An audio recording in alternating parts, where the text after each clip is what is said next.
बहुत साल पहले उत्तर भारत के एक दूर दराज के पहाड़ी इलाके में कोटगांव नाम का एक छोटा सा गांव था।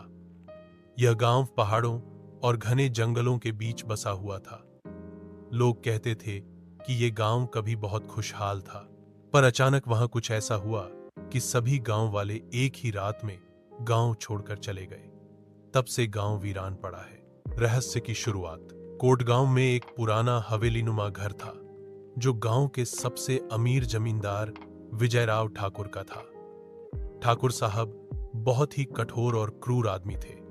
कहते हैं कि उन्होंने अपने नौकरों पर जुल्म किया, भूले भटके मुसाफिरों को मारकर उनकी संपत्ति हड़प ली। एक रात गांव में बहुत तेज तूफान आया, बिजली कड़की, पेड़ उखड़ने लगे और हवेली से एक औरत की चीख सुनाई दी। अगले दिन सुबह जब गांव वाले हवेली पहुंचे तो देखा कि विजयराव की पूरी फैमिली गायब थी। न कोई लाश, न कोई निशान। इसके बाद क्या हुआ? उसके बाद से गांव में अजीब अजीब घटनाएं होने लगी। रात को हवेली से चूड़ियों की खनक और किसी के रोने की आवाज आती। गांव के लोग कहते कि उन्होंने हवेली की छत पर सफेद साड़ी में किसी औरत को खड़ा देखा। कुछ बहादुर लोग जो हवेली के पास गए वो कभी वापस नहीं लौटे। धीरे धीरे डर के मारे सभी गांव वाले एक एक कर गांव छोड़कर चले गए।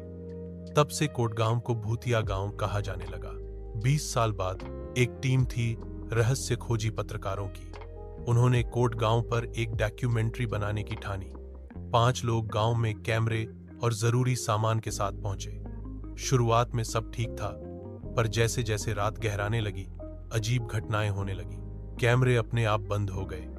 रिकॉर्डिंग में सिर्फ किसी औरत की चीख और हंसी सुनाई दी। एक रिपोर्टर की आंखों में खून आ गया और वह बस एक ही बात दोहराने लगा, वो मुझे देख रही है। अफसोस, वो मुझे देख रही है।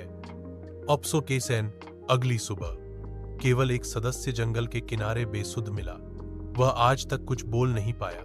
लोग आज भी मानते हैं कोटगांव की हवेली में विजयराव की आत्मा और उन बेगुनाह लोगों की आत्माएं बसी हैं।